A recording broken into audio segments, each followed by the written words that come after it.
Give it up for Turtle Run and Bo, Path of the Teal Lotus.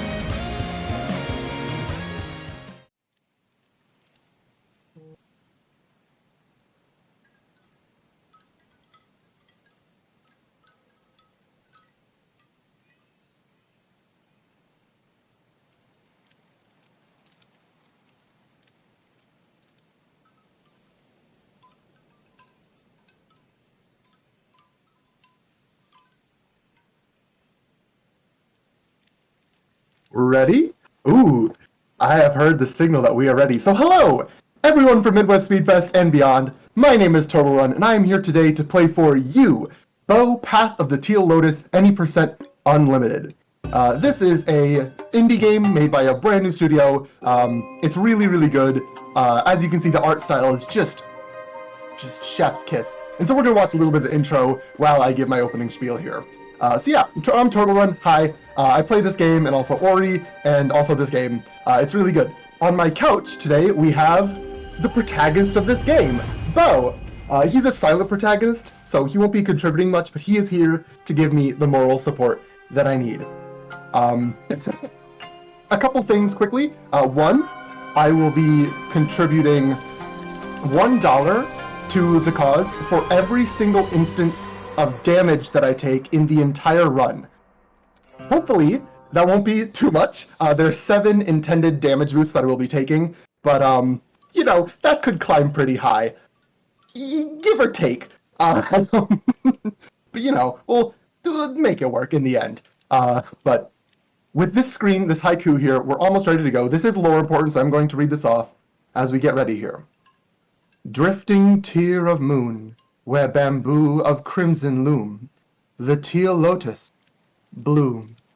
Time begins in 3, 2, 1, go. Good luck. Thank you, thank you. So yeah, Bo, Path of the Teal Lotus, an indie Metroidvania. It's very much inspired by games like Hollow Knight and the Ori series, and also there are some inspirations from Celeste that you'll see later on in the run. Very, very good inspirations for this very, very good game.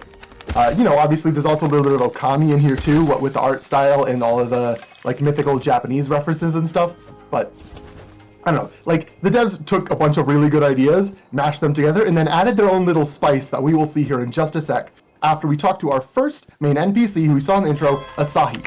So Asahi is our little like mentor character, but he's also a tsundere. Oh! Look at you, you're small and short and weak, go away! And as soon as you turn and walk away from him, Asahi's like, no, wait, come back, please, I want to share some tea with you, please, baka. And so he does, and that gives us our first upgrade. And this is really important because it triggers sort of the main mechanic of this game, which is the jump reset. So you'll see me use it here. Oop, hi, thank you. Basically, what is happening is that there's no true double jump in this game.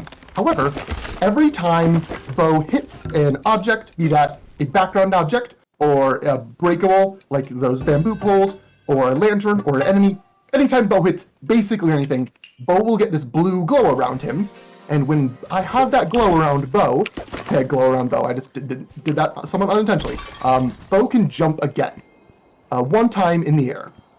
And that can be chained infinitely, basically. So as long as there's something to hit, I will always be able to regain my jump in the air, and it just makes movement so fun and like fluid and organic in this run. So bonk on an object, jump, bonk on an object to jump.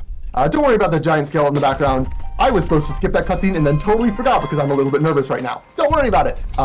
Totally, the skeleton is not a problem that we will not have to face later on in the run. Because for now, we just stole Asahi's tea kettle, or he left it behind.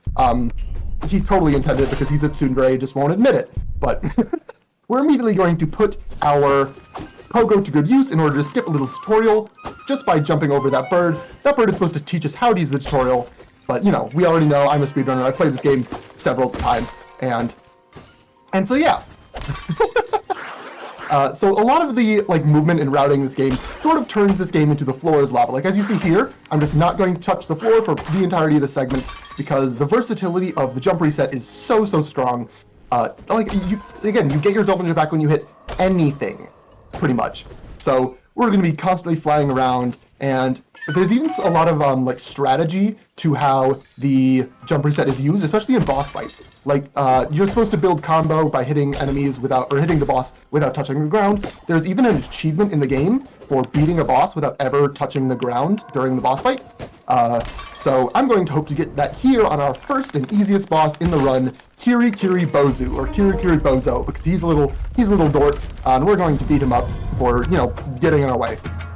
So notice that I'm attacking very, very fast. That is not how you're supposed to do things in this game. Oh, 1 damage, $1 donated. Don't worry about it, it's fine.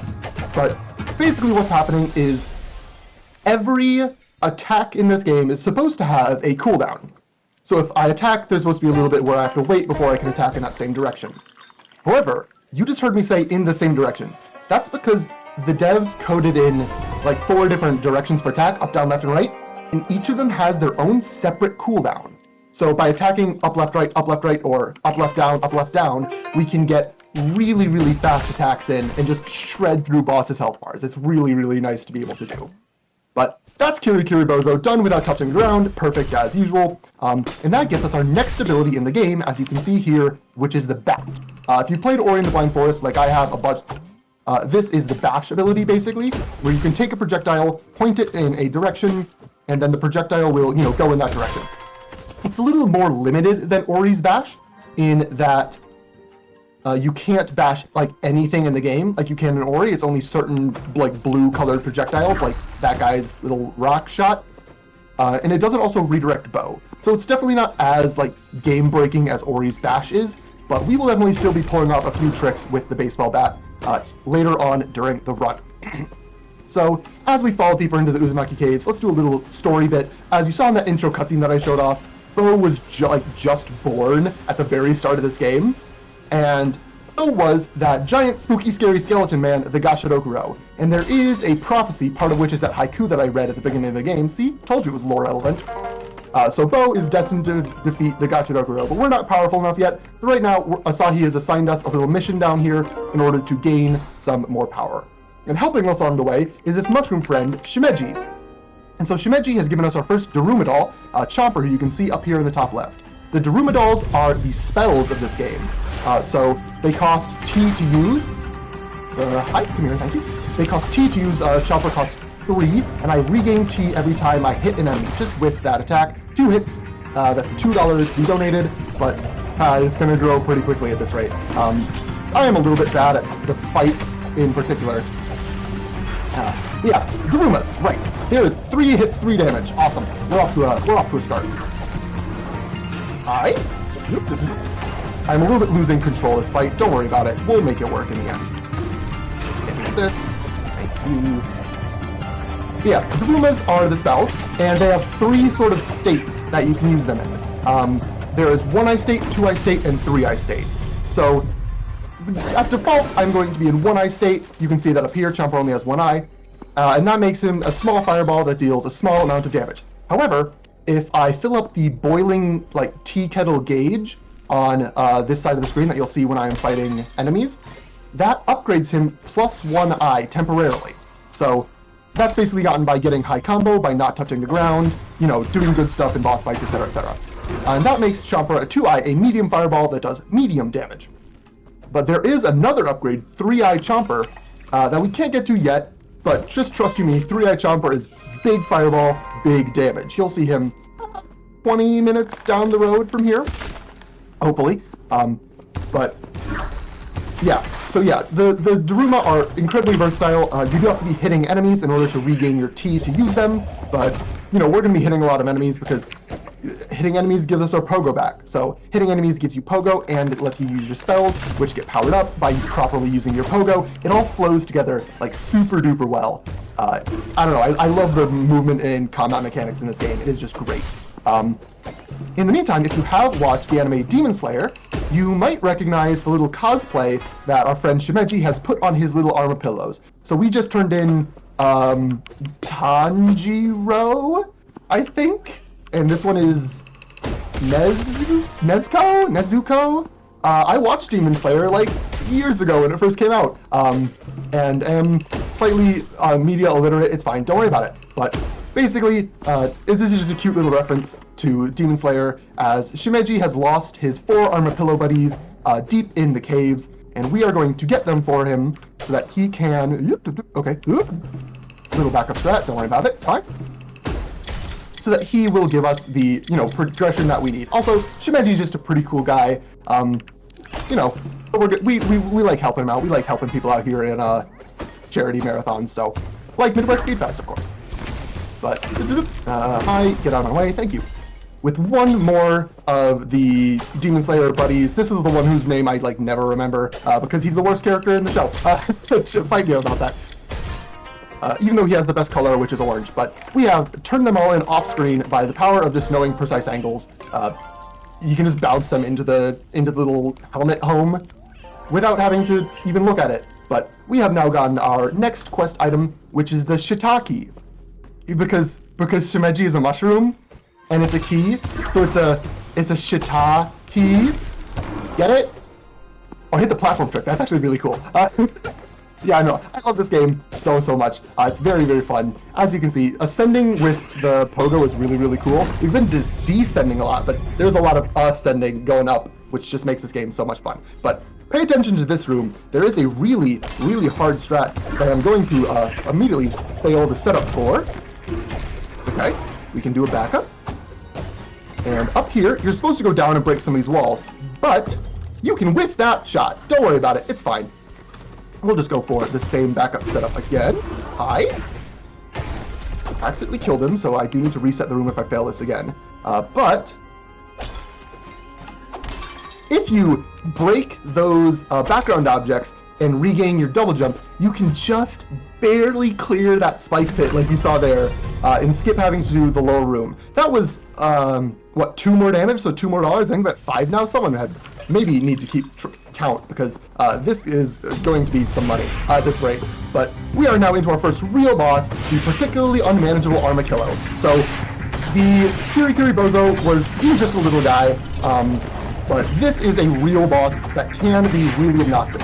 Specifically, I cannot use the downwards attack in my combo because these mushrooms nearby will sort of fire up here. Cool. These mushrooms nearby will eat my down pogo and send me really, really high up and away from the boss. So I can't use that part of the normal attack combo that I want. And instead, I have to use just up and sideways, which limits the amount of speed, or limits the amount of damage I can get on a boss in really quick time. But we are still managing this particularly unmanageable Armadillo. I say that until I immediately miss a shot. Don't worry about it. There we are. Once he's in that roly-poly state, he can only be damaged by batting those blue falling rocks into him. But there we go. That is the Armadillo dealt with. And we get his eyeball, because that's actually the quest item. Asahi, our tsundere buddy, wants to make some tea out of this monster's eyeball. I'm not a tea person, but if you are, sound off in chat. Would you want to drink tea from a monster's eyeball? Yeah, I don't know about that one. Over to Asahi does give us 1 sip. He's like, you can have 1 sip. And we do get, in fact, the best ability in the game from that 1 sip of tea. It is the dash. Obviously, I'm a speedrunner. I very much enjoy the dash. But, hi. Oh, can you get up? Thank you. The dash also gets reset every time you hit an object or enemy. So, you've seen me, hitting enemies and jumping a lot. Now I can also hit enemies and dash. And also, when you dash, if you jump at the very end of it, Bo will have a little shine come out of him, and it will extend the duration that you're moving at dash speed. I don't remember exactly what that's called. It's like a shine dash or a spark dash, but it is fast because, you keep dash speed for longer. So, little back up, don't worry about it, it's fine. Yeah, as you can see, with our combination of dash and jump and being able to reset both of those every time you hit something, movement in this game is so unbelievably fun to pull off. More things to talk about in the early game. We have now just gotten our first Omamori, which, if you played Hollow Knight, Omamori are the charms. So we have our charm. Hi, can I equip that? Oh, okay, I guess I equipped it and it just didn't load into the thing. It's fine, don't worry about it. But yeah, we have our first charm slot, and that charm that we got is Prosperity. Prosperity draws the Foxfire in the game to us so that we don't have to collect it ourselves. Oh, 1 damage, that's $1 more. That was a very unfortunate damage, because those are supposed to be easy enemies. I think we're at like 6 now. I'm very quickly going to lose track. But yeah, we will be making some shopping trips later on in the run, so the money from the prosperity does help out quite a bit in that regard. And also, you know, we don't really have any other Omamori to put in that charm slot for now, although that's going to change pretty quickly here. But yeah, it's a charm slot. We put in a charm. You know how it goes if you played Hollow Knight or Ori, Will-o'-the-Wisps, etc., etc. But now that we have our dash ability, we can get the heck out of these Uzumaki caves and continue on with the game's quest. Because again, Asahi is trying to help us power up because he's, you know, our buddy or whatever, even though he's a little baka about it. And our next objective is now to get to the Sakura City, which I'll describe later because we are going to make a tiny little detour first. Hello? Come here. We're going to take this Armapillo here, roll him slowly off this cliff so he doesn't roll into these spikes, and use him to break this wall and get another charm, or Omamori, that we will be using way later. This is Confidence. Confidence is a huge risk-reward charm in that we deal double damage, and then also take double damage. So, you know, that's pretty spooky in a game inspired by Hollow Knight. However, this is a speedrun, and in speedruns we like to look at risk-reward mechanics and say, I will take all of the reward and then none of the risk, please. And so that is exactly what we will be doing in Bow Path of the Teal Lotus. So here is Rozu. Rozu is going to give us a bunch of side quests. We don't care about this is any percent. We're not going to give him his friends back or his home or whatever he wants. It's sad, but speedrun, we're going to go fast. Sorry, Rozu. And speaking of speedrun, I am actually going to come up on one of the hardest tricks in the route right about now. So I'm going to explain what it is a little bit later. Or a little bit right now, sorry. Hi? Hello? Thank you. So basically, you're supposed to hit these purple candles to open these bridges all throughout, or open these gates all throughout this area of the Sencho Bridge. Like you can see one down there, I'm just going to ignore it by. Okay, that's 1 damage that I really didn't need to take. We're on, what, 7 now? That's bad. But you're supposed to hit a bunch of purple candles in this whole area in order to open up this gate down here. However, the gate does not go all the way to the floor, so... Okay, messed it up. 8 damage. With this part really might rack up those hits, but you can pogo off of the boat in order to get your double jump and dash back, then put the boat back in place, dash, and then jump 9 in order to barely make it under the bridge, or under the gate section of the bridge, and then jump back up in order to pogo back off of the boat in order to get onto the other side of this moat. It didn't die there, which is good, but did die there. 10, I think we're at? Oh, this count is going to go up extremely quickly. Oh boy, this trick is definitely very hard. So I might need to shut up if I don't make it right now. Okay, yeah, this is going to be time for me to shut up. Birch, if you have any words that you would like to say while I can focus on this trick, definitely go ahead. Also, I think we're at 12. Please help me keep track of that Twitch chat. Yeah, I have enlisted Twitch chat's help in trying to keep count. But yes, I think we're around 12. But anyway, if you are enjoying the marathon, please consider following Midwest Speedfest. We are a Minnesota-based organization that has been hosting speedrun marathons since 2015. This year is the 10th anniversary. Every spring we partner with VGMCon to help raise money for charity and bring even more entertainment to their convention. We host online events occasionally too. So far we've raised over $60,000 for various causes, and we hope to see that number continue to grow exponentially with your support. I'm also going to put it out there that I'll be matching the damage count donation as well. So if anyone else would like to do that and can do so, join in. I hope you are ready for that. There are 8 intentional damage boosts that I will be taking. We did just see one of them, so that was, oh, missed the guy, it's fine. We're going to have to do a little intended 13. backup here. But yeah, 13 now. There will be at least 7 more from intentional damage boosts, but that number could rise very quickly because this, yeah, very much Hollow Knight inspired game. Very high. Okay, I legitimately don't know what that was, but 14, hooray, more money for charity. Ta-da! But yeah, Sencho Bridge is a very linear area. We do have to do some of these purple candle hit puzzle things, but definitely not all of them. Really, Jellyfish 15? Okay, the game is just really being like, hi, Charity, you want money, right? So we're going to, do that. This is an optional purple candle, though, because we're going to lure this Jellyfish up, get a little bit of revenge on him for damaging me, even though he gave money to Charity. Good job, I guess, Jellyfish. That's 15, and we're moving on. You'll see us skip a lot of these purple candles, just because there are little ways like pogoing off of that bridge there, or that little gate wedge thing. I don't know what it's called. Hinge. Hinge is the word I was looking for. Wow, it took me way too long to think of that. But yeah, as you can see, Bo's movement, and especially the jump reset, is just really fluid and dynamic, and it just makes this game so much fun to play, which is going to be shown off here by my favorite character in the game, who is Hashihime. So when you first approach Hashihime, she's like, which is more beautiful, me or the bridge? And if you say the bridge, she's like, oh, so I'm not beautiful? I'm going to kill you now. But if you say that she is more beautiful, it turns out she's actually like the spirit of the bridge.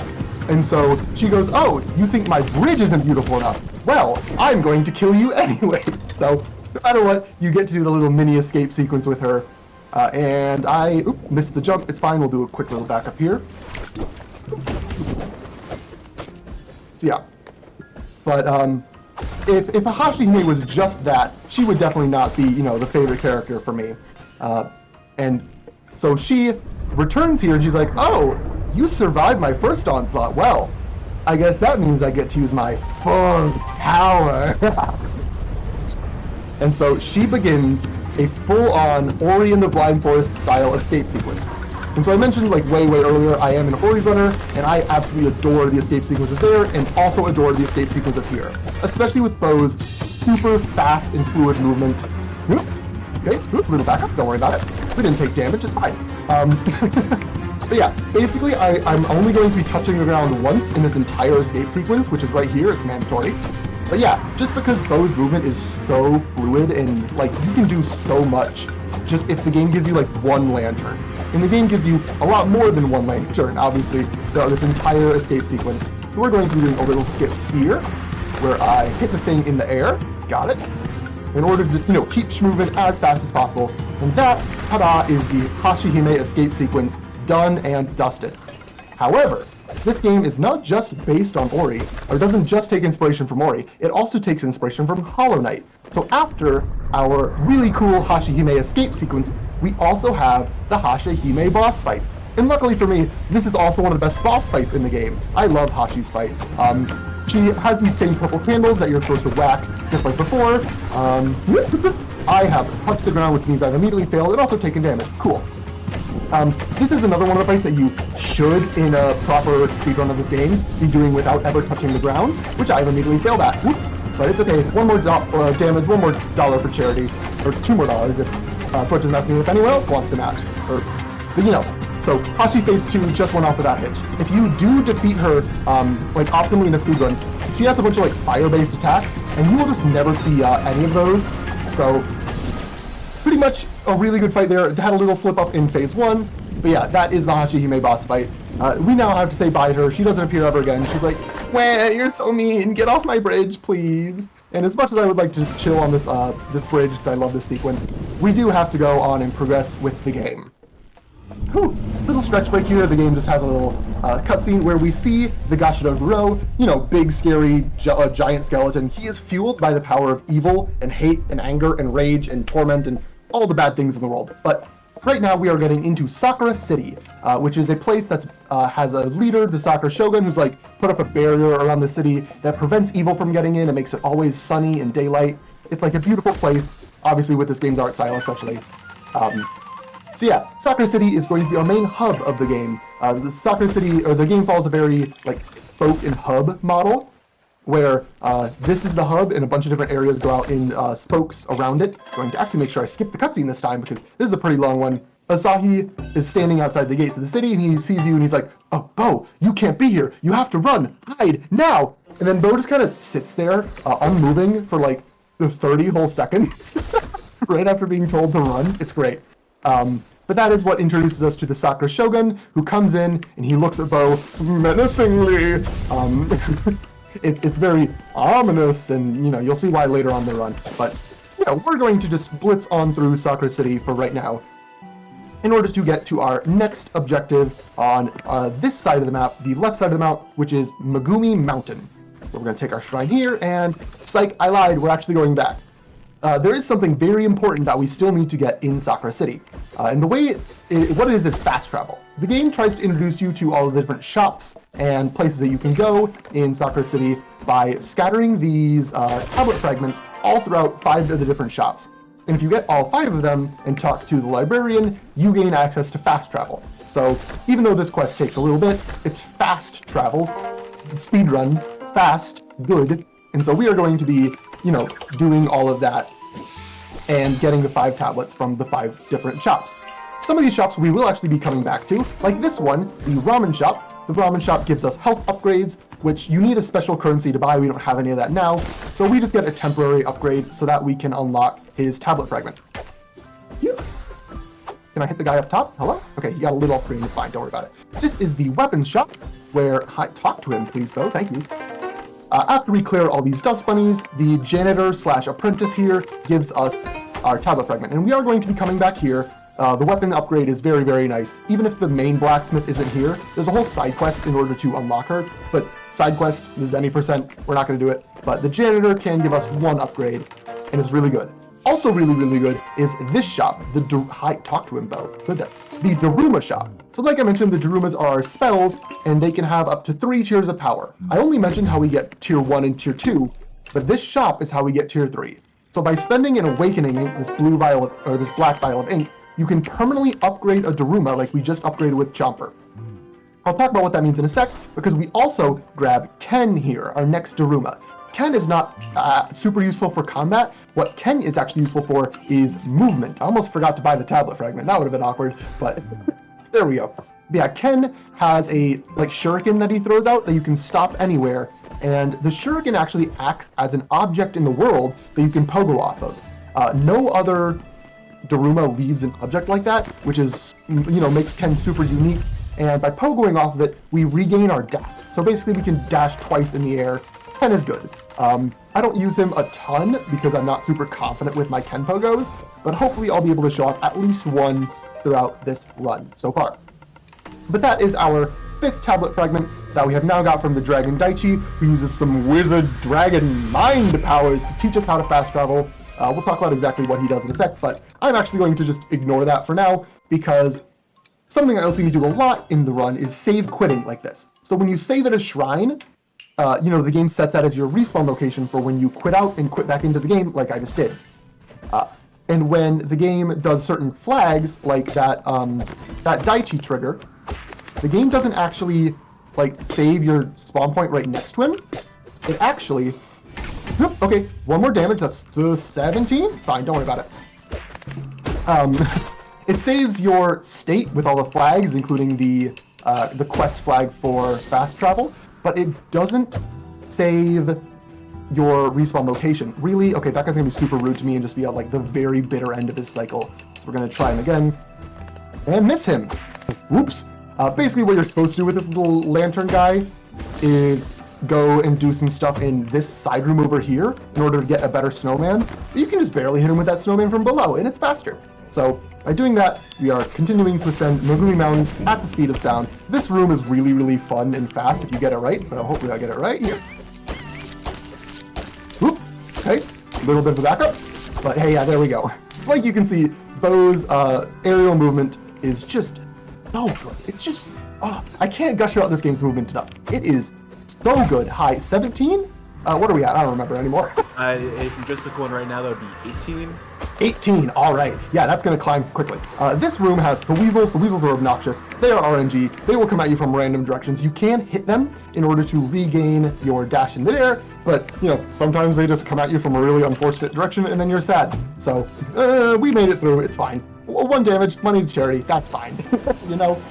But we are now ascending up. I'm going to take a little safety there in order to get our next major area of Megumi Mountain unlocked. However, in order to get there, we do need to do this arena fight, and this is one of the hardest arena fights in the game. I'm so sorry to everyone who's matching me. Your wallets may hurt after this fight.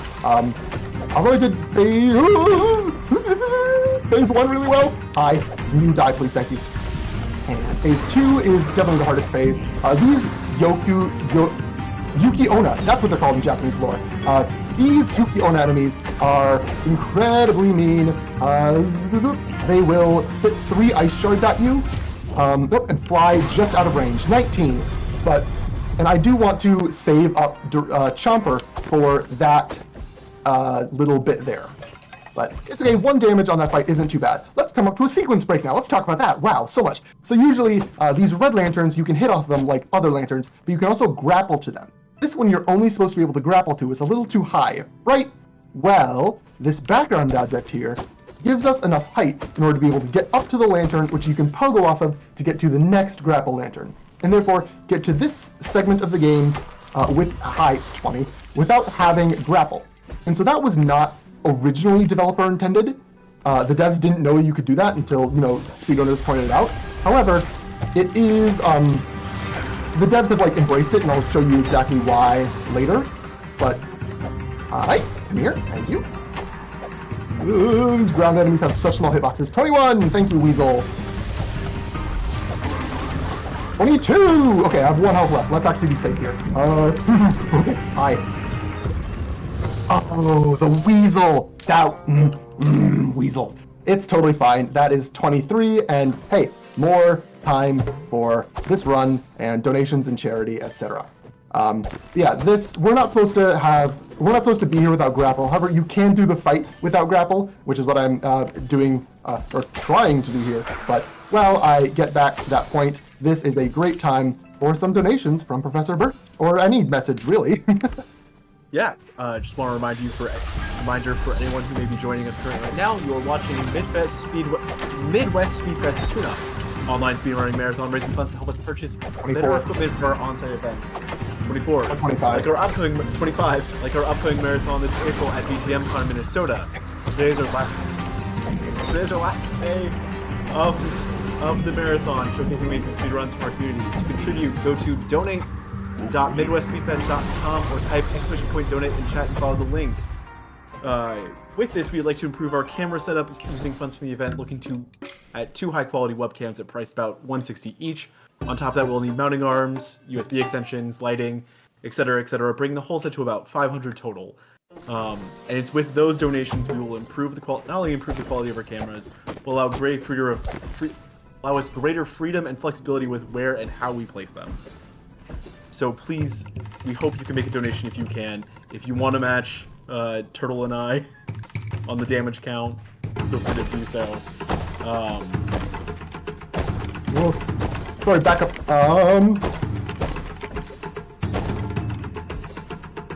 Oh god. Okay, I didn't know if I was gonna get that back up because I just completely butchered that opening. But sorry to interrupt. But we are we now have the Scuffed Gone By, that little quest item that I got after the fight, and that again you're not supposed to get without grapple. We have now warped back to an area that you are supposed to be at even without grapple, and are now making our way to the Sumo Kabuto Pagoda.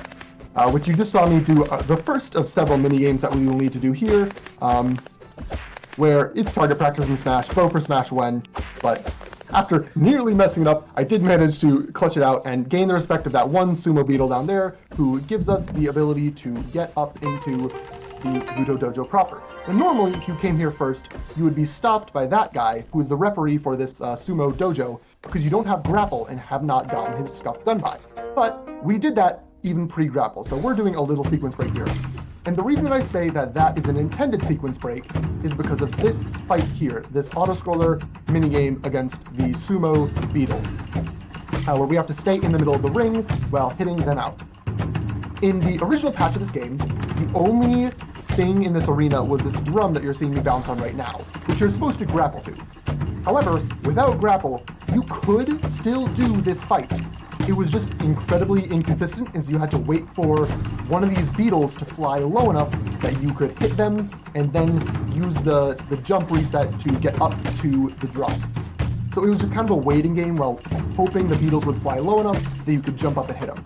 However, what the developers did when they saw that that was a speedrun strat and not super fun, because inconsistency is not fun in a speedrun, is they added those 2 drums that you see at the bottom of the arena. Those let us get up into the arena basically for free, so there's no inconsistency at all anymore in this auto-scroller, which is really, really nice. Shoutouts to the devs for adding in these drums and just making the speedrun so much cozier. They are super, like, if I hit him the wrong way, it's fine. They are super like in touch with the speedrunning community, and it's really great to, you know, have their support and be able to show Trevor all the bugs that I accidentally find when I'm running this game, and have a lot of them be fixed. So yeah, there is a little bit more time during this second auto-scroller. Professor Birch, if you want to read anything more off. Yeah, we love a very good supportive dev here. Heck yeah. But Midwest Speedfest is also being restreamed by our Japanese Restream, our friends over at Japanese Restream. You can find them at the channel at twitch.tv/Japanese Restream. We have worked with them several times now. We are very grateful for all the work they do to bring marathons like ours to a larger audience.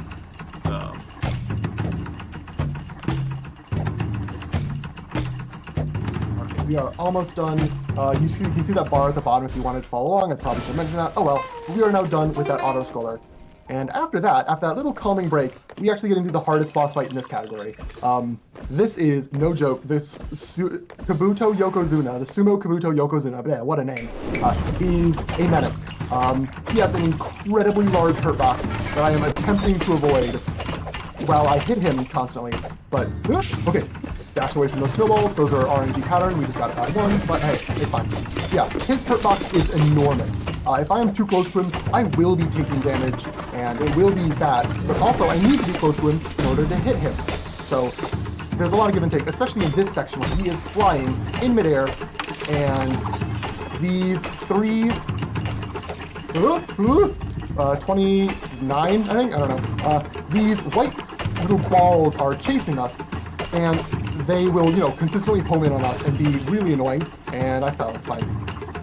I think we're going to play safe here.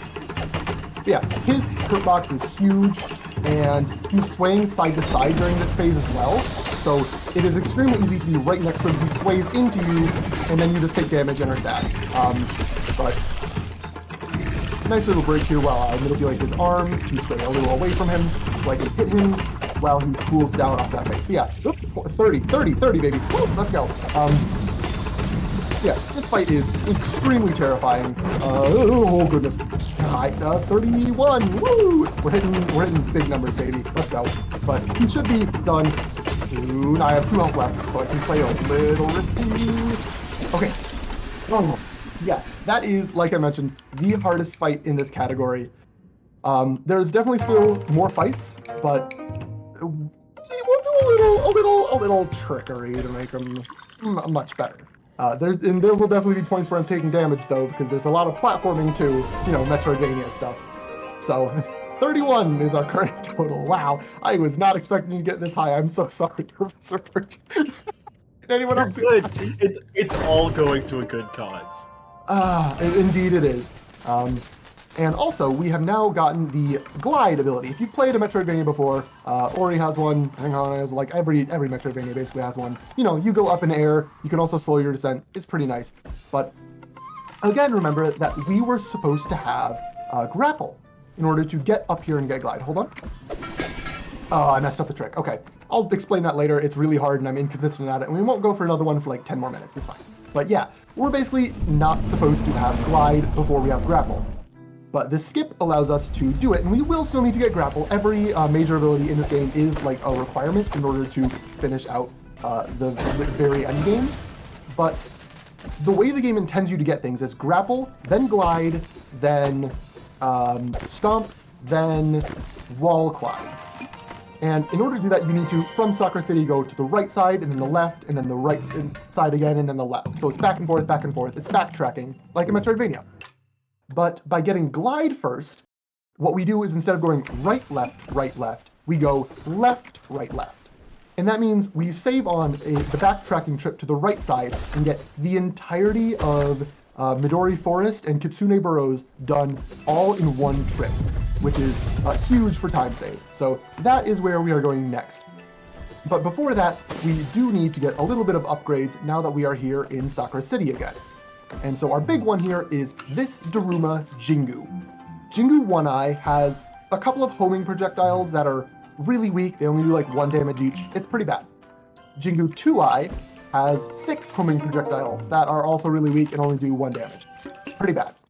Jingu 3-Eye has 1 homing projectile, but instead of dealing no damage, it does like 8 billion. Jingu 3-Eye is so insanely strong and will be our boss killer for the entire rest of the run.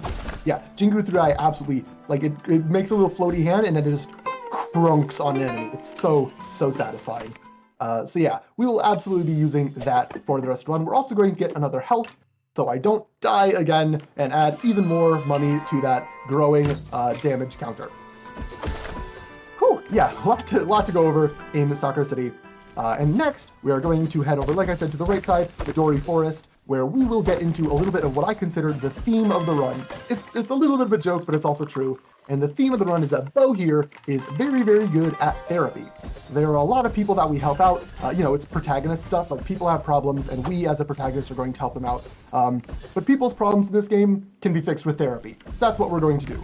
First, therapy for our best tsundere friend here, Asahi.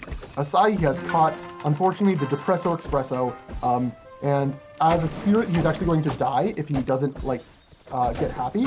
And we don't want Asahi to die. He's our homie. So we are going to do some music therapy. You saw maybe that flute player. Okay, can I make this jump, please? No? Okay, we'll try it again. This saves like 2 seconds, but it looks cool. So yeah, that music player over by Asahi has like the power of musical therapy, a magic flute that when he plays the right song can cure Asahi's depression. However, he lost his music sheets all over the forest. There are 3 music sheets that we are going to need to find in order to cure Asahi's Depresso Espresso. So that is our next goal in this game. And there are a lot of really cool like movement tricks that you're going to see me doing. Hi, at least. Like that. This game has so much like really cool movement tech like that, which doesn't actually save all that much time. If you're looking at this game and you're thinking like, oh, this looks really intimidating. I don't think I could ever get into it. No, you can. You can pretty much play the game vanilla, just with like optimized fights and optimized traps, and have a really good time, honestly. Because all of these little cool movement things that I'm doing only skip like half of a route. There's no like super major sequence break. Even honestly, the grapple skip, I'm forgetting the name of the ability, even the grapple skip doesn't save all that much time in the long run. I mean, it definitely is worth doing as a route, but if you do a vanilla route, like, you can still be pretty competitive. It's definitely not like a huge worry. And then as you are getting better at the game, it's really, really easy to just start being like, I think I can get a pogo off here and skip this half of this room. Maybe I can get a bat angle here and skip this half of that room. The game is just super duper flexible like that. And it's just all those little, really like tiny and cool tricks that add up to a lot of time save that make this run so much fun to play, in my opinion. But another thing, you saw me do this once earlier, and it's going to get much more prevalent now, is this glitch, which is the menu storage glitch. I don't think it has a proper name, because not a ton of people run unlimited, but I call it menu storage glitch because you store the menu. And what this allows us to do is allows us to quit out anytime we want. Usually in cutscenes like this, or the Sakura Shogun cutscene at the beginning of Sakura City, you can't open the main menu and you can't quit out. However, by closing that main menu and then immediately opening it back up while it's fading out, we get this screen to stay open, which allows us to keep the main menu open even during cutscenes. Hi, Bo, please drink the thing. I don't know why up B is not working well. It's fine, don't worry about it. But a lot of the cutscenes in this game save your flags either at the start of the cutscene or in the middle of the cutscene like this one. So we are going to drink the tea, get our grappling gun, the game saves down here, and then I can quit out and skip talking to Asahi. He's happy now, don't worry, we don't need to talk to him anymore. And that is our grapple gun. Again, gotten a little out of sequence, but we do need it for a lot of reasons, especially with, a certain optional boss that may or may not have been met by now.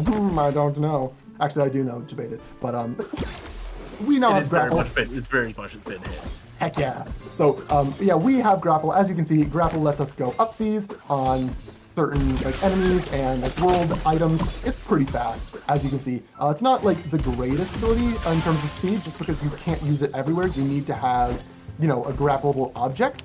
But when there's a grappleable object, hi, Bo, can you get the height? Thank you. When you have a grappleable object, you go zoomies to it. just like that, and it also restores both your dash and double jump like a jump reset would. So that's good. Now, onto the story again, and onto therapy. So this is Fumi. Fumi is a bride-to-be, but she needs some couples therapy. At least that's what I call it, because the actual thing that she needs is to get to her wedding. There are a bunch of like spikes and enemies and bad juice in the way. Hi, really? Okay. That was the damage that I didn't need to take. 32. Thanks, chat, for keeping me accountable with that. Let's just call it 32. Yeah. Heck yeah, let's call it 32. But yeah, we are basically doing quote-unquote couples therapy, escorting Fumi to her wedding by, filling in the path, destroying all the enemies. And while she does walk slowly, this is not an auto-scroller. The devs made it so that if you hit this lantern carried by her first attendant, Fumi go zoomy, as I like to say. So I'm going to hit it as much as I possibly can to skip the remaining walking and get her to her wedding where she can be happily married forever and after. And I'm going to ditch her there, bye. If you follow her in, it turns out the wedding is still not on. The groom is also missing. Oh no! Who could have guessed? It was me, I guessed. But Fumi says something along the lines of like, oh, where can my darling groom be? He better not be going into the dangerous area and getting a really powerful artifact. That would be so dangerous and silly of him. And I would be like mad or something. So we're going to, quickly make sure that she's not mad because therapy. And that means we're going to have to get the double shot. Awesome. We're going to have to go down into our next area, switch to 10 for 10 pogo attempt. Into our next area, the Kitsune Burrows. So this is one of the hardest. Don't know why my jump didn't happen there, but it's fine. This is one of the hardest Ken Pogos that I go for in the run. And I forgot how to jump. And I also forgot how to pogo. It's fine. The backup for this one is definitely really quick. You just grab the seed, give it a little bump, and boing, boing, all the way up. So this in the game is now where you require glide. So if you just have grapple, you can't get over this, but we have glide already and we can do it.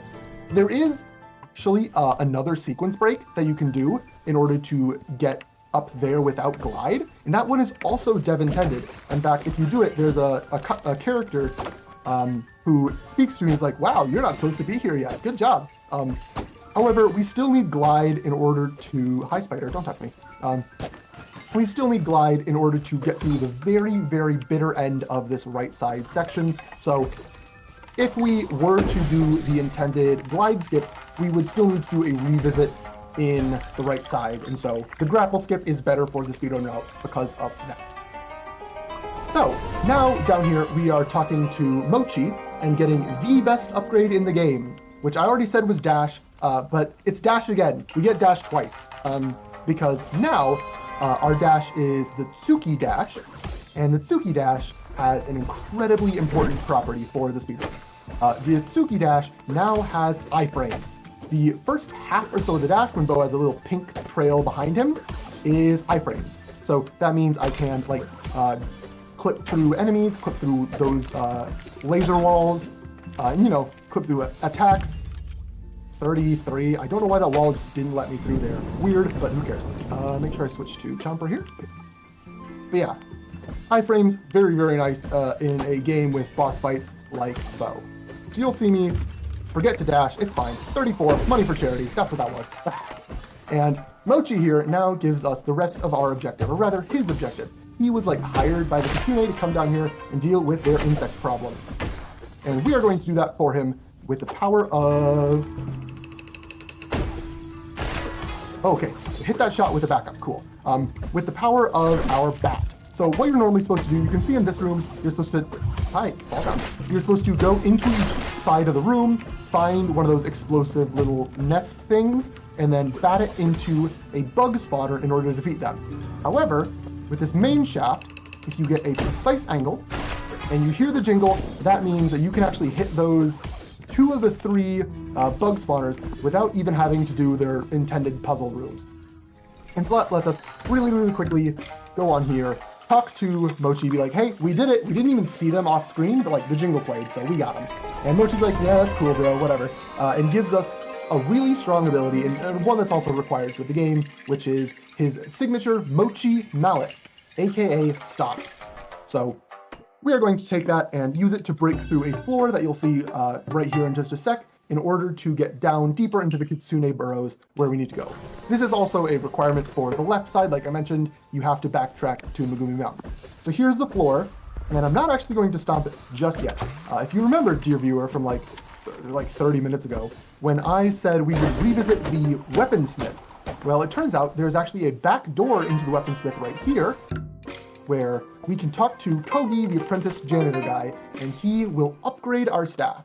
His upgrade is not, the best. It's only 1 extra damage, but it's still better than nothing. And actually, our stick did 1 damage beforehand, so 1 plus 1 means 2 damage. His upgrade is actually just double damage. It's really good, and so we absolutely will be, stealthing enemies and bosses with his. Can I get the angle? Yeah, little skip there. Don't worry about it. With his double damage power up.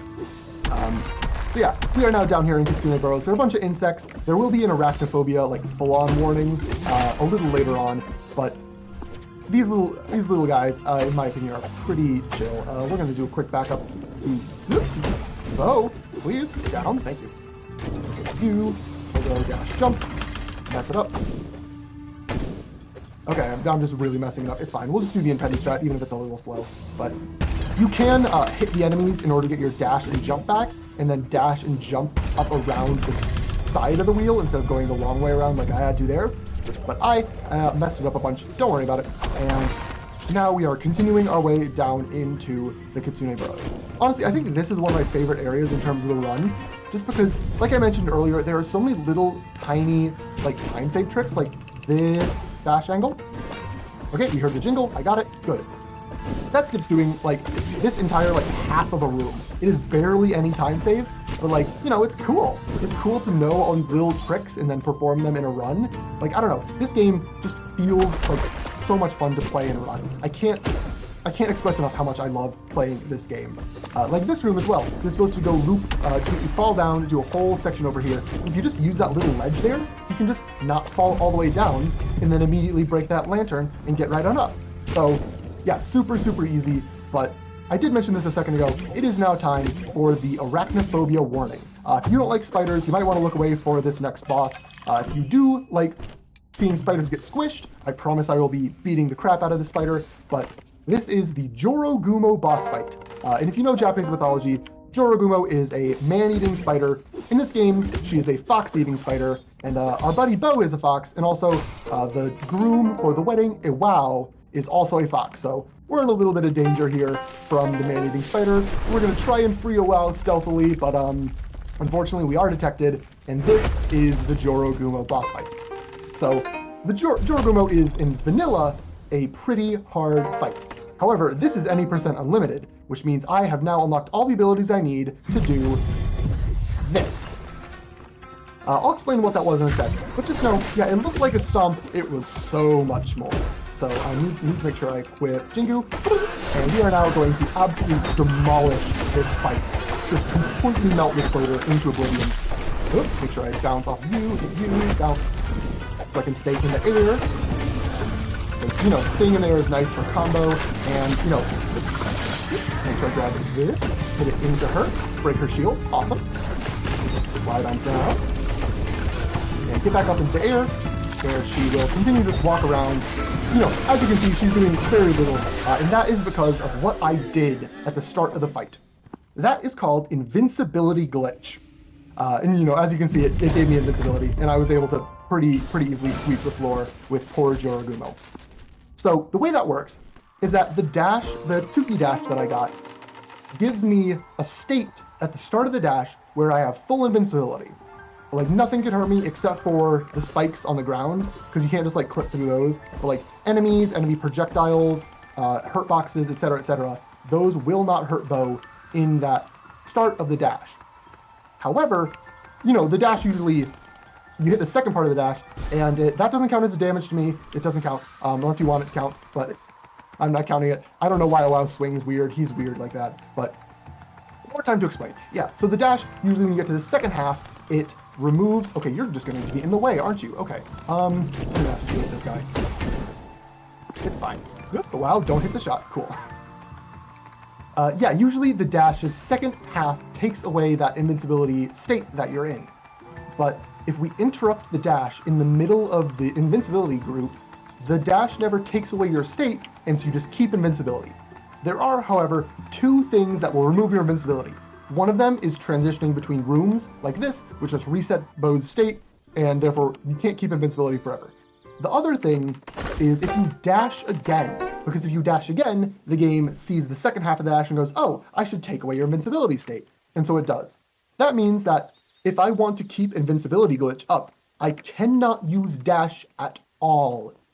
So for a lot of the platforming sections, I can't use invincibility glitch. You need dash in order to be able to get through them. But for some of the boss fights, invincibility glitch makes, it really, really helpful. The boss will just sit in one place. I don't really need to dash to them. I can just sit on top of them, spam my staff in every direction at once, and then spam Jingu, who does a bajillion damage, and the fight is, done just like that. So after that little story update, we have rescued Fumi and Iwao, did their couples therapy, very good. And as a reward, after we attend their wedding, by the way, this is Kitsura, we'll talk to Kitsura in just a sec, but more. They give us the Kitsune Kifuda. That was the item that Iwao was risking his life to get, and it's a charm that brings peace and prosperity and happiness and goodwill and blah blah blah blah, all that good stuff. And cutscene.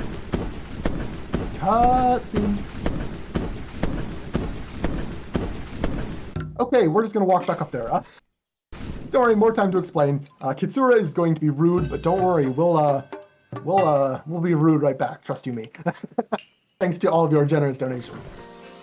But yeah, they give us the Kitsune Kifuda, which I like to call the therapy charm because it brings peace and prosperity and blessings. It basically is like therapy in the form of a piece of paper. But they decide that they don't need it. They have each other, which is true love, and therefore Bo can have the Kitsune Kifuda to use sometime nebulously in the future. It's a quest item. We don't exactly know that we'll need it yet, but we definitely do. Hi, you're a jerk who was mean to me earlier.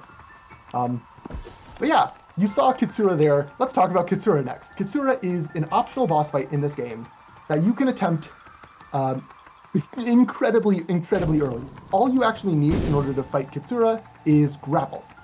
Of course you need dash in order to get to Sakura City, but once in Sakura City, all you need is grapple.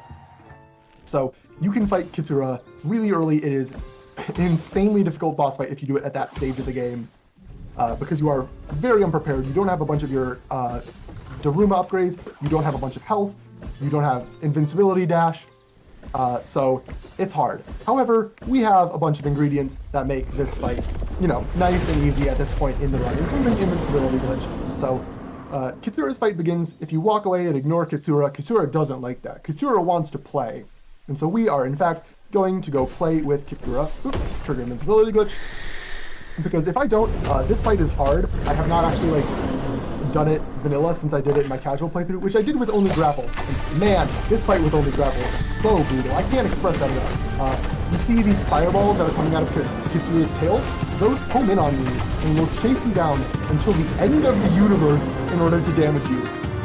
Kitsura is super brutal, so if you don't have your invincibility dash, you have to be constantly on your guard, making sure you hit them to destroy them. And especially when Kitsura fires multiple at once, and they come at you from multiple angles at once, this fight just hurts casually. But I, at this point, have invincibility glitch, have a double damage charm that I equipped. We have the double damage staff upgrade, and by doing that, we have defeated the optional boss Kitsura. And so our reward for that is some Foxfire and some items that we don't need. I pick the chest. Yeah, we don't need any of that. What we do need, though, is this upgrade, or this little cutscene here. After you defeat Kitsura, you get to pet the fox. Come here, Bo. You get to pet the fox. Worth all one more that, for the road, all those traditions and all that effort. Heck yeah. Yeah, I do love Kitsura. 100% would stand for Kitsura plush to put next to my Bo plush. But yeah, optional boss now defeated. Thank you so much, everyone. And we will now be resuming your standard any % unlimited playthrough, as I do not forget to unequip this, because that makes me take double damage. It makes me deal double damage, which is good while I'm in boss fights, but it makes me take double damage, which is really, really scary when I am in an area like Megumi Mountain, the lower half. And specifically, the next area that we're going to get to, the Ice Cavern. So, Bo is again fated to defeat the Gashadokuro, the giant skeleton, who's evil and like, you know, propsy and whatever. So we're going to do it. How? 35? I think 35 sounds right. Yeah. Yeah, that sounds right. We are maybe a little incapable of doing that right now by ourselves. And so, boop, thank you for the dash. Boop. Sneak through those guys, not take another damage. And so we are going to ask for a little bit of help. Luckily for Bo, there is a race of warriors who live deep under the mountains. And in fact, they're bird warriors. So like with the giant like the Gashadokuro, they can just fly up and use their super awesome warrior skills or whatever in order to beat Gashadokuro. So Bo is going to come down here into the ice caverns to ask the Tengu leader, the Dai Tengu, for help. But it's not going to be that easy. The Dai Tengu does not believe that Bo is worthy. In fact, I don't need to take it off. I already did that. Whoops. In fact, none of the Tengu believe that Bo is worthy, except for this one guy here, Ko. Ko is pretty chill, and he's like, yeah, I think you're cool, Bo. In fact, you can prove it to the rest of the guild that you're cool, or the clan, whatever they're called. Sorry, frog in my throat. You can prove it that you're cool by doing these two trials, the East and West trial, in order to like gain their respect. And that's what we're going to attempt to do here, because East and West trial are probably the hardest part of this run. Specifically, West trial, the one that I'm in right now. It is absurdly difficult. And the reason for that is sort of twofold. So one, a lot of the worst enemy types in the game are all here. So you'll see the Yuki Onna, who I've mentioned is brutal before. Okay, we didn't take damage, it's fine. The Yuki Onna, who I've mentioned, is especially brutal before. But as well, these paper airplane enemies, they will also hunt you down to the end of your... Hi, buddy. Okay, and they also, like you just saw, they explode violently on walls. 36. 37. So like I said, they will absolutely chase you down to... Hi, don't touch me. Okay. Chase you down to the end of the earth, just like that. Switch to Jingu, actually, here. And it is really, really hard to get rid of them. Oh boy, 38, 39, 38, 38. We're gonna call it 38.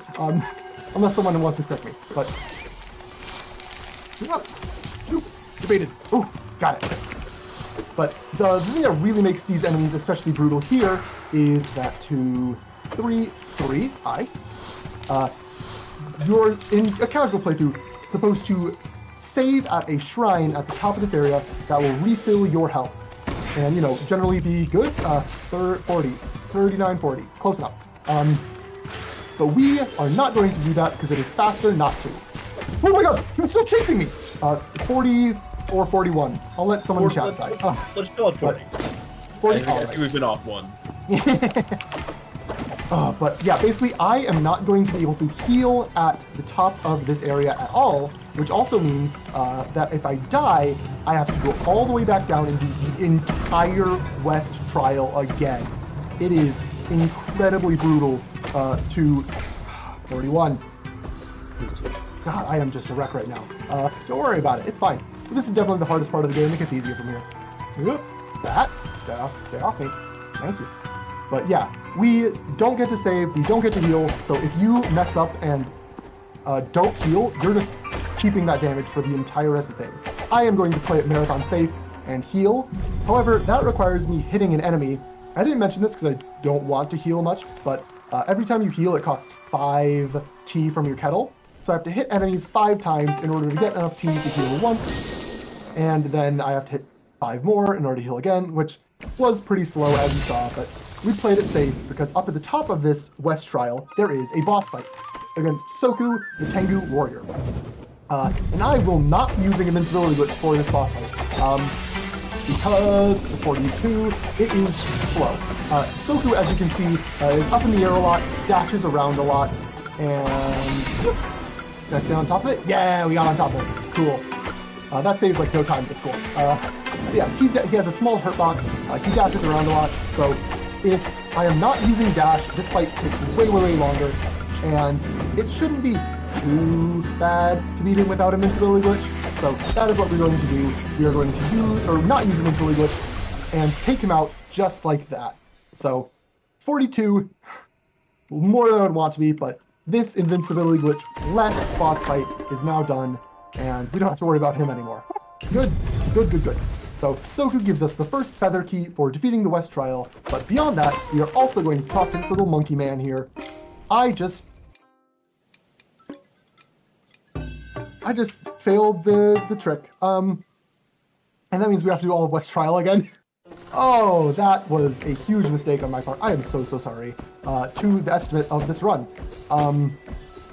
That was just a fat finger. I don't know what else to say. So, Professor Birch, does this chat, does Midwest Speedfest, does anyone have anything to say while I make the long climb back up? And shame. Yeah, I do have a few things to say. We received, I think around the time of the Katsura fight, a $50 donation from Anonymous that just says, "Let's go!" So, let's go, Turtle. And also, thank you to an anonymous gifter for gifting 5 subs to the Midwest Speedfest community. Which also is a reminder is that if you can or are able to support Midwest Speedfest all around, please consider subscribing to Midwest Speedfest or cheering base to support the channel. Of course, if you have Amazon Prime, you can subscribe for free. Simply go to your settings and then Connections tab, and then connect your Twitch account to your Amazon account to get Prime Gaming, and you'll have 1 free sub every month. As always, anything you can give to Midwest Speedfest helps out greatly, whether it's donation or even just watching the stream currently and letting people know. Luckily, a lot of the puzzles have already been solved, and I don't need to do anything. It actually was really clean on the second try. Of course, I was really clean on the second try. Whatever game. But at the very top, we don't have to fight the boss again as well. Luckily, that state is saved. But I was just trying to do a menu storage glitch, like you've seen me do several times before, and just fat fingered it. There we go.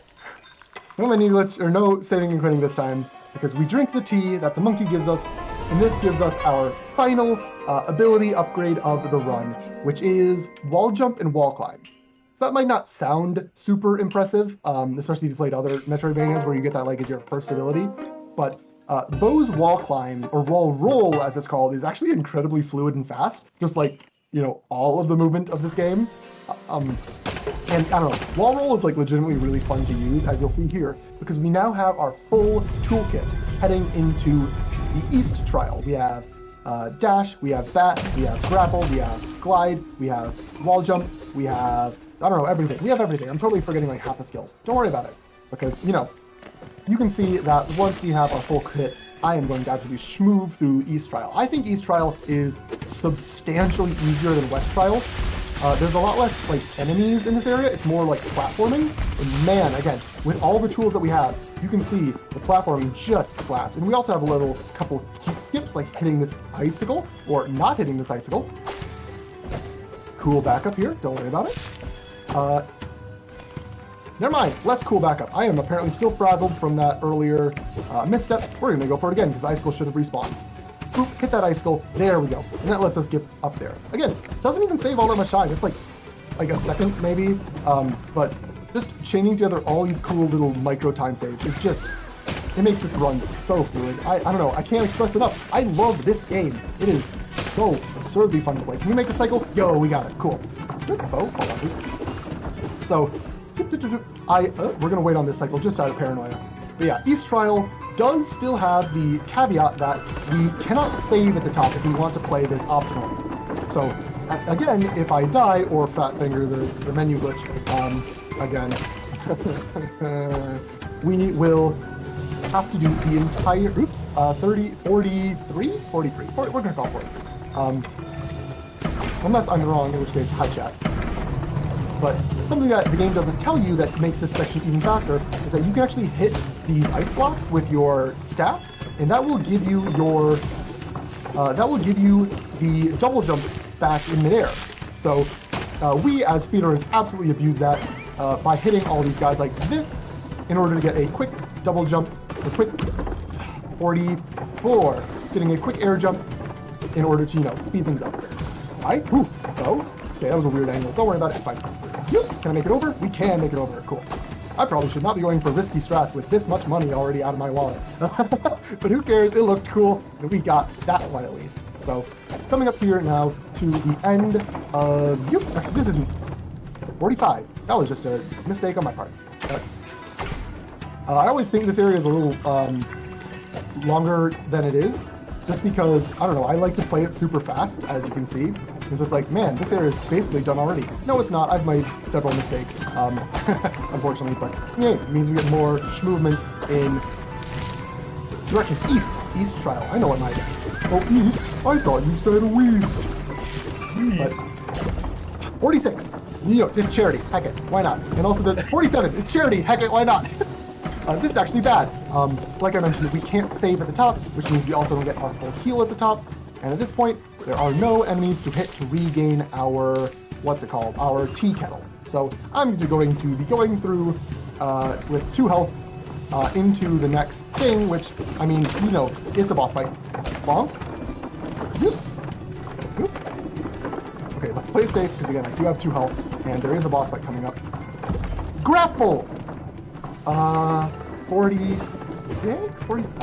I'm so bad at keeping track of this. I'm also going to actually shut the heck up for now. The next boss fight is... it's the same as the previous boss fight, except there are 2 birds for the price of 1.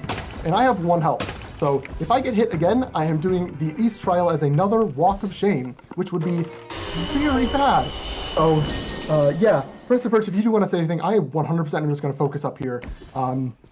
This is terrifying. Yeah. I'm so scared. You're going to do great, I believe.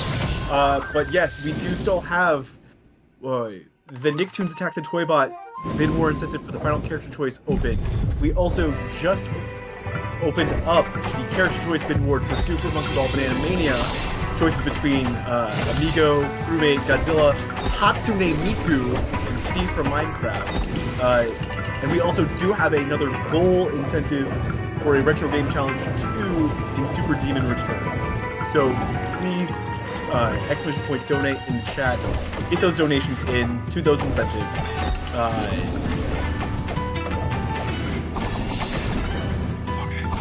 Yeah, I got off a heal. We are probably fine from this point onward. Goodness, that wind attack with 2 birds is just mean. Dodge attack. It's okay, take a damage. That's not okay, actually. I lied. So I have to stay up in the air while these feathers are on the ground. We're gonna heal again. Oh, okay. God, I'm so sorry. I am just not on point right now. And we're making it work. We're at what, 48, 49? Again, I'm so bad at keeping track. I'm so sorry for everyone who's trying to do that. And I'm making it really hard. I just take a bunch of damage. We're gonna dodge his attack. Whoop. Bounce and hit him. Okay. 1 bird is down, 2 birds down. That was so scary. Okay.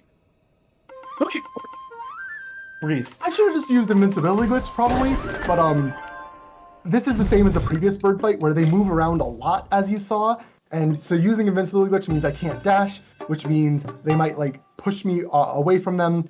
Specifically, they can blow you into the spikes, which do still deal damage, even though, you know, invincibility glitch. But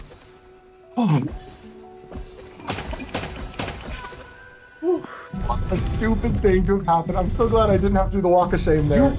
You had me on edge during all of that. You did. I know. It's okay. This next fight will be easier. As you saw, I equipped Confidence, which is our double damage charm, which means if I was going into this fight...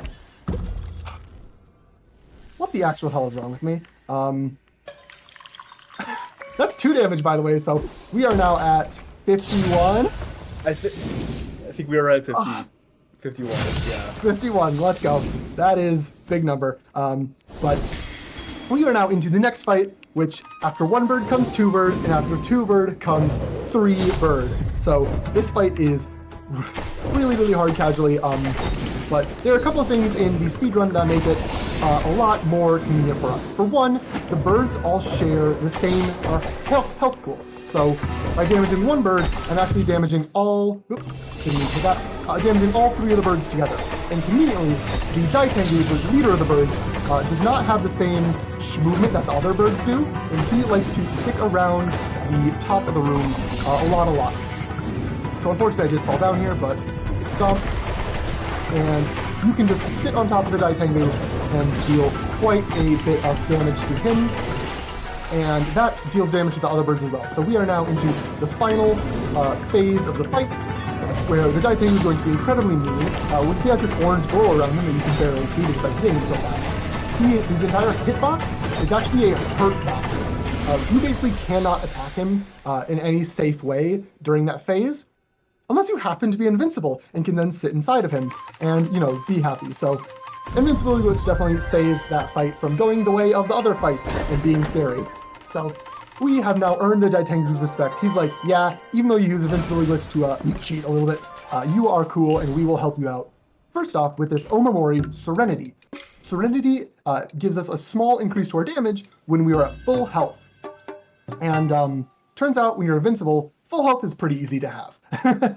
So we will be definitely using that for the final boss of the run. We'll take it off for now because there's platforming to do, but the Daitengu has also agreed to help us, and so we're going to go with him back to Sakura City, where it's, you know, there's a barrier protecting it. It's always sunny and peaceful, and there's nothing wrong with Sakura City, where we're going to regroup.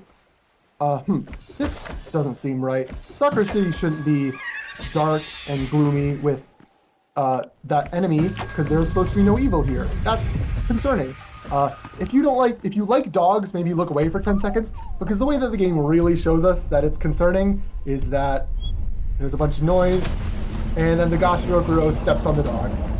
I had a yapper as a kid. This doesn't bother me, but yes, in fact, back to plot instead of silly jokes. The Gashirokuro is here.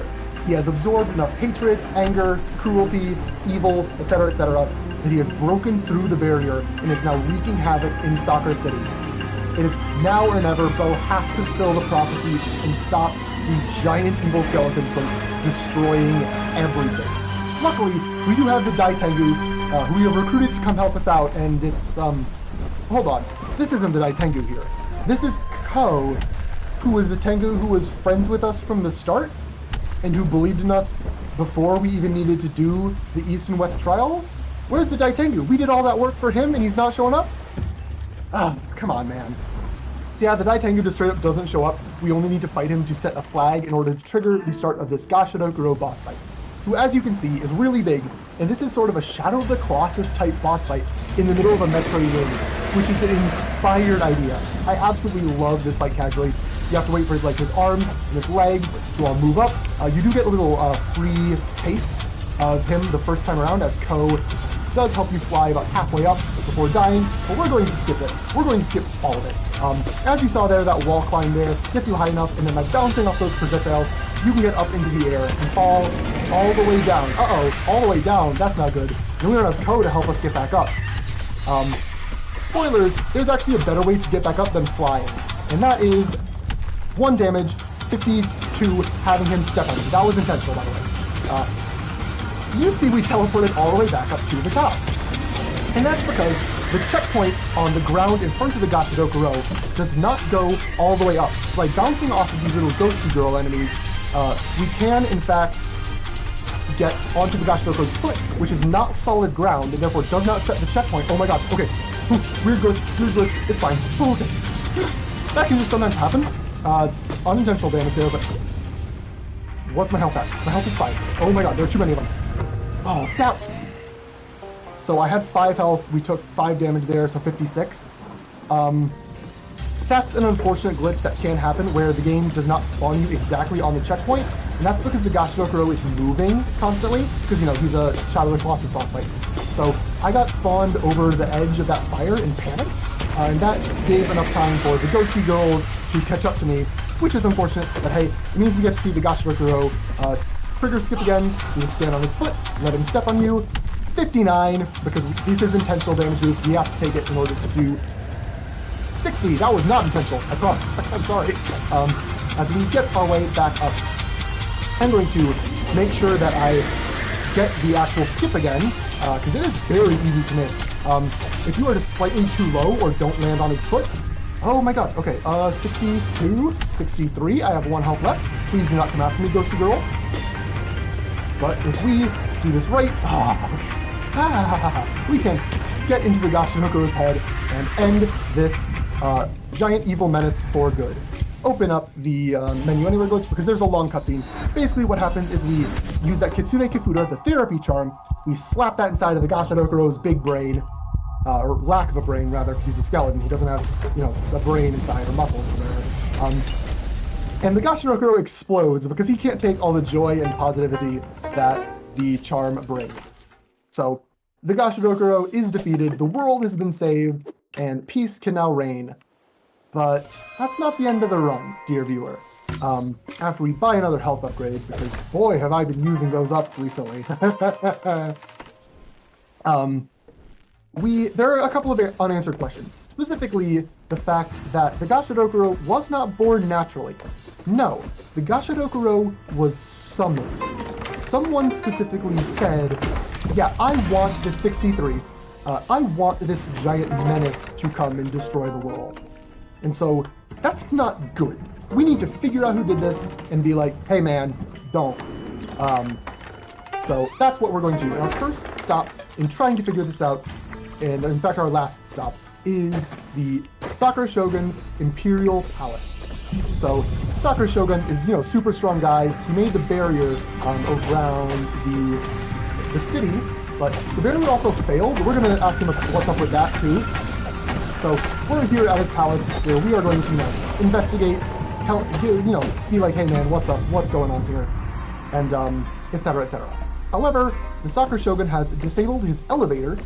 There are 7 power switches to the elevator, all of which are disabled right now. So we are going to be going around his palace on 3 different floors of puzzles, one on each side, in order to. What are we on? 63? Well, it's now 64. We're going to be doing 5 intentional damage boosts in this area. What's basically going on is every time we hit a trigger for the elevator to gain power, the camera pans over and shows us the elevator and the little axolotl girl inside of it. She claps and it's very cute, but it's a cutscene and we don't want to see them, so we are going to do a Kenpogo there successfully. Heck yeah. That's one of the easiest Kenpogos that saves the least amount of time, but it looks cool. 65, again, intentional, sorry. To skip the cutscene of the laser turning the power onto the elevator. And, axolotl girl goes clap. We will still get to see that. There's a little brief intermission between floors where, she gets to be cute, has a little bit of dialogue. She names the elevator Ellie, which is adorable. I love this character. She's amazing. But conveniently enough for us, when we transition floors, the game gives us kind of a free checkpoint, which is exactly in front of the elevator, and it works like a shrine if you save to main menu and quit. So by doing that, hi Kevin. So I avoid the damage. Hi Kevin, come up please. Good Kevin. Hit a ceiling. Okay, we're just gonna do this a little. I messed it up. Fine, Kevin, be nice to me please. Oh my god, Kevin. So yeah, if you played Celeste, you know about Kevin. And this game takes some inspiration from Celeste, especially towards the back half here, where we see several Kevins, just hanging around and chilling. And we'll be using some of them, but some of them we can skip by doing this invincibility glitch, and making sure I switch to Jimmy for this fight. Because invincibility glitch not only lets us dash right through those lasers, but also lets us get up into this mini-boss fight, which is pretty annoying without invincibility glitch, so I say, heck it, let's be invincible. And until this last bit where I un-invincible because I wanted to get over these guys faster. Yeah. Here we are going to do a menu glitch instead of a damage boost, because I'm really bad at the damage boosts on floor 2 for some reason. I don't know about that. It's just a me thing, I guess, but hey, we have main menu glitch, which does the same thing. So the elevator is now half powered, and we're going to keep on schmooving our way through. With full health every time we reset, which is really nice, but this is something that you actually can do in a casual playthrough without needing an invincibility glitch at all. These lasers, see them? They hurt me and kill me, right? Nope. So what's happening there is that the lasers have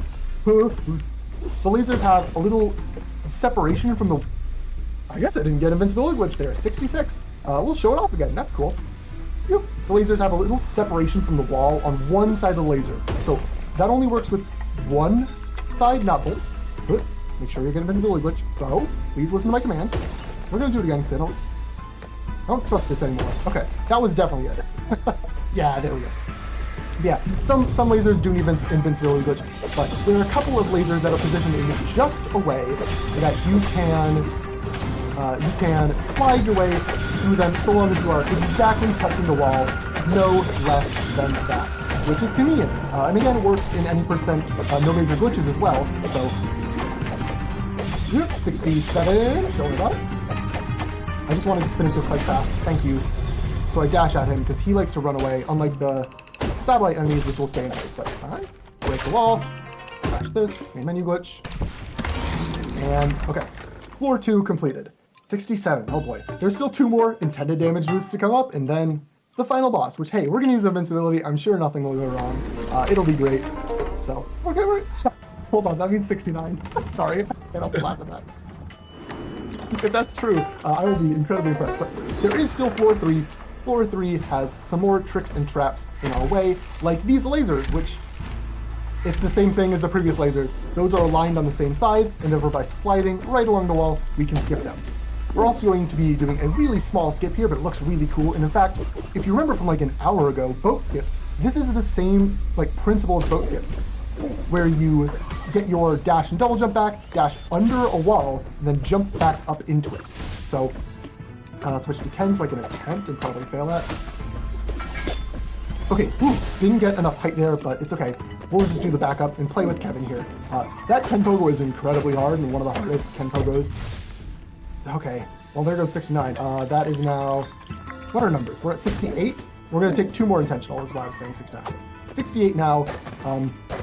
We are hitting some big numbers at this point. Oh boy. Trigger invincibility here. Oop, because Kevin. Okay, that was my fault. I was trying to show off the invincibility glitch, and I should probably not be showing off things with how shaky I've been right now. So I'm so sorry to the estimate. I'm still starting Midwest Speedfest. But I will try and clean up. No, Kevin. Okay, oh, we got him. Kevin's still with us. Good Kevin. Good boy. But yeah, so we're gonna take Kevin on a little ride with invincibility glitch stored up, because invincibility glitch lets us. Those lasers are actually all lined. You can just roll through them without invincibility, but we saved the invincibility for this segment here, so we don't even need to activate the next Kevin in the line. We can just float right on through, handily-dandily, also immediately straight through this laser, and then also immediately straight into this next mini-boss fight. So this one invincibility glitch does like 3 different things. Hi, grapple, love it, thank you. Grapple is a little weird about where it's aiming, like you have to be pointing your WASD keys at the target in order to grapple to it. But, you know what, maybe let's still go for the 69. I hit the thing on accident, it's fine. Come back here, please. Alright, fall into that hole, you open the main menu. You can usually damage boost this, which is faster, but 69. So I'm gonna choose it, and we're going to skip the damage boost there and stay at 68. 1 more damage boost left for an optimal run. Lol them out. So this is the last side of the last floor. You've seen me do the other like 5 puzzles and stuff. So this is probably the final time, Professor Birch, if you would like to read out any words in this run. Come on, Bo. There we go. Yes, just one more quick. Midwest Speedfest tune-up is building up to our next on-site event, Midwest Speedfest 2025, which will mark the 10th anniversary of hosting speedrun marathons. We'll be part of BGMCon Dimensional Rift near Minneapolis, Minnesota, on April 11th through 13th. Submissions are open right now, and you can type !MWSF in chat for a link to our submission page. If you already know you want to go, you can register for BGMCon on their website, bgmcon.org, and join our Discord servers to be among the first to receive updates about the marathon. We would love to see you there in April. Absolutely. I'll almost certainly be there as well. Hopefully working setup again with all the cool new tech that we'll have gotten from this marathon here.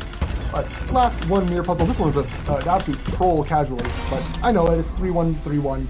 And 1 more damage boost, 69 damage taken total. Hopefully I can keep that up. Nice. As we have now, nice. As we now make our way, the elevator is fully powered, all 7 switches. And so it can go all the way to the top of the tower, where we will get to see the Sakura Shogun and ask him what's up, give him a piece of our mind and whatever. Oh, that was a weird noise. Not sure the game is supposed to make that. Why did the elevator animation stop? Hold on. Uh-oh. What was... Uh-oh. I'm joking. You guys know. This is a fake out. This is Asahi. So, Asahi, like I mentioned, is tsundere, but at the end of the game, he actually decides that he's going to be a little yandere and try and murder Bo to death.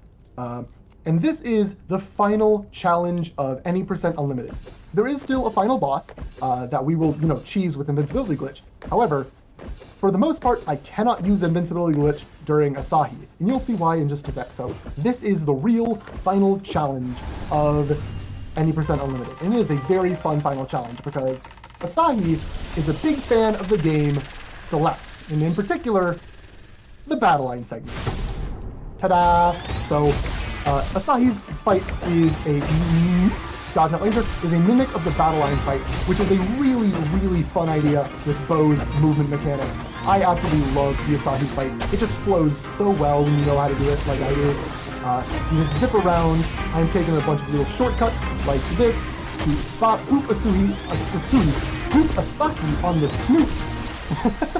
And there we go. Yeah, room 1 of 3 is already cleared. So you can see when I know what I'm doing, this fight does just zoom on by, and we are going to make Asahi listen to reason and stop being a yandere about everything. Once I use 70, that's unfortunate. Once I use invincibility glitch here, this is the one part of the fight that I didn't get it. 71. Okay, that should be invincibility glitch. Basically, Asahi is Asahi is firing lasers at us while we are fighting this mini-boss, and it is incredibly dangerous. So, just for marathon safety and for my own heart not exploding, we are going to do the invincibility glitch for just that bit. But I did dash, so that removes the invincibility glitch. We're proceeding now without it. 71 damage taken. Hopefully that is our final, but room 3 is the hardest of the 3 Asahi rooms, and there's a lot of really cool stuff that we keep doing.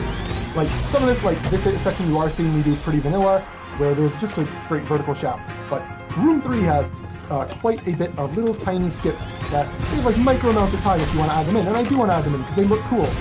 So we're going to hit this pink ball, instead of taking it all the way down, we're going to carry our dash through Asahi's laser with the invincibility frame normally on the dash, not invincibility glitch, and bounce up here. Then another small trick, you can dash under and then into Asahi in order to hit him from below and skip going around the long way. So, with that, Asahi's fight is almost over. There are 2 more hits as long as I don't get hit by him and reset the fight. So we're going to lure him up there. Alright, main menu glitch. That is the Asahi fight completed. That is basically the end of the actual difficult, hard stuff that can give me trouble in this run. 71 damage, it's a lot more than I expected, but hey, it's going to charity, which is hype as heck. So there is still more to do. Don't you worry. There is a final boss fight that we're just gonna breeze through. It's a little victory lap in any percent unlimited. If you play any percent no major glitches, this fight is insane. But any percent no major or any percent unlimited, we can just waltz in here, do a little dash taunt him, and then boop. Now the fight is going to be, well, free. We still need to do it fast, obviously, because speedrun, which can be hard because his RNG is insane, and this fight is, again, this fight is really, really difficult, especially in casual playthrough. But the monkey, as I call him, the Sakura Shogun, has 6 whole phases. It is a lot, where he is constantly moving around. That sword has a hurt box, and it's not a hitbox. It just deals damage to you constantly. And he's giving me the good RNG right now. Hopefully I can get him before he dashes away, which I didn't. Like 3 hits away. Oh no. But yeah, so the monkey fight goes like this. It goes odd and then even phases. So odd phases, you fight him on top of his palace, where he uses 1 set of attacks. But then even phases, like phase 2 like this, has a completely different set of attacks.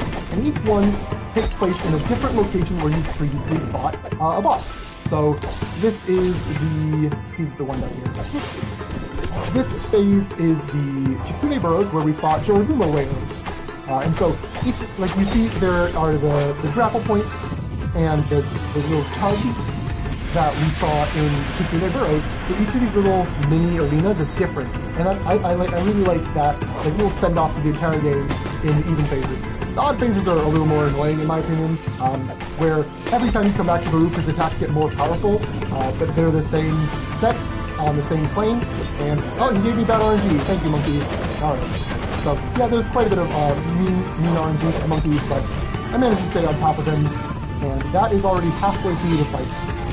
I do be a little worried here in Phase 4.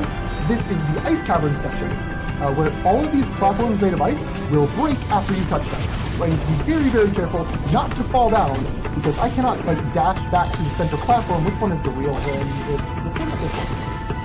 Yeah, if I fall down and the platforms are broken, it can take a not insequential amount of time to get up if I don't fall into the spikes, which, deals damage and the invincibility glitch. So, Phase 4, a little bit of a sweat, but definitely not as much sweating as we've been doing throughout the rest of the run.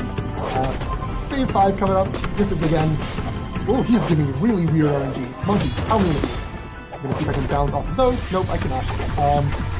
Monkey's going to come back to the side anyways. He's just being rude. I don't know what to say. Monkey, stop. I mean, I know you want the run to, to damage me so I can get more money for charity, but at this rate, you're just slowing down the marathon. Come on, monkey.